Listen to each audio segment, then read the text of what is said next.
வணக்கம். இந்த மேச ராசிக்காரங்களை பொறுத்த வரைக்கும் பாத்தீங்கன்னு வச்சுங்களேன், ரொம்ப சின்ன வயசுலயே வீட்டுக்கு தேவையானது, குடும்பத்துக்கு தேவையானது எல்லாமே சேர்த்திட்டாங்க அப்படின்னா பிற்கால வாழ்க்கையில நல்லா இருக்கலாம். ஏன் என்ன காரணம் அப்படின்னு பாத்தீங்கன்னா, மேச ராசிக்குள்ள கேதுவோட நட்சத்திரம் அஸ்வினி, சுக்கரனோட நட்சத்திரம் பரணி, சூரியனோட நட்சத்திரம் கிருத்திகை நட்சத்திரம் இருக்கு. இப்ப கேது நட்சத்திரத்துல பிறக்காங்கன்னு வச்சுங்களேன், மேக்சிமம் பாத்தீங்கன்னா ஒரு 5 வயசு 6 வயசுக்கு மேல பாத்தீங்கன்னா சுக்கிர தசை வந்துடும்.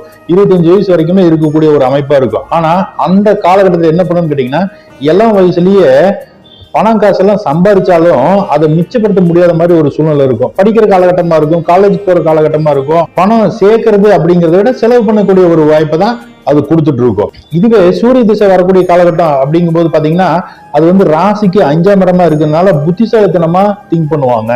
சூரிய திசை நடக்கக்கூடிய காலகட்டங்கள் எப்படி இருக்கும்னு கேட்டீங்கன்னா, நல்ல வருமானத்தை எப்படி ஈட்டலாம், நம்ம குடும்பத்துக்கு என்னென்னலாம் தேவை அப்படிங்கறத நல்லா திங்க் பண்ணக்கூடிய ஒரு அமைப்பா இருக்கும். அந்த சூரிய திசைக்கு அடுத்து வரக்கூடிய சந்திர திசை என்னன்னு கேட்டீங்கன்னா, ராசிக்கு 4 குடியனா வர்றதுனால பாத்தீங்கன்னா செயல்பாடுகள் அப்படிங்கிறது ரொம்ப சிறப்பா இருக்கும். என்ன பண்ணலாம், ஏது பண்ணலாம், வீட்டுக்கு தேவையானதெல்லாம் சேர்த்தணும் அப்படிங்கிற எண்ணம் இருக்கும். அந்த காலகட்டத்துல கரெக்டா கண்ணும் கருத்துமா வேலை செஞ்சாங்க அப்படின்னா வீட்டுக்கு தேவையானது எல்லாமே கண்டிப்பா அவங்களால சேர்த்த முடியும்.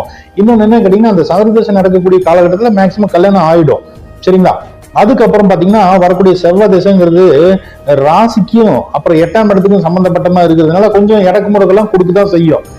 பணம் காசுலயும் சரிங்க. அதுக்கப்புறம் இன்னொன்னு என்ன கேட்டீங்கன்னா, வண்டி வாகனத்திலயும் தொந்தரவு கொடுக்கக்கூடிய ஒரு அமைப்பா இருக்கும். இந்த ராகு திசைங்கிறது என்ன பண்ணுன்னு கேட்டீங்கன்னா, இந்த மேசராசிக்காரங்களுக்கு உட்கார்ந்து இருக்கிற இடத்தை பொறுத்து வருமானத்தை கொடுக்கறதும் கஷ்டத்தை கொடுக்கறதும் அமையும். அதுக்கப்புறம் வரக்கூடிய அந்த குரு திசை அப்படிங்கிறது நல்ல அமைப்புல இருந்தாங்க அப்படின்னா கண்டிப்பா நல்ல வாழ்க்கை அமையும்.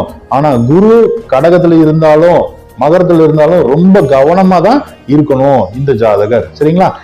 தொடர்ந்து நம்ம நிகழ்ச்சியை பார்த்து கொண்டு இருக்கக்கூடிய அனைத்து நேயர்களுக்குமே என்னுடைய நன்றிகளை தெரிவித்துக் கொள்கின்றேன். அனைவருக்கும் வாழ்த்துக்கள். வாழ்க வளமுடன்.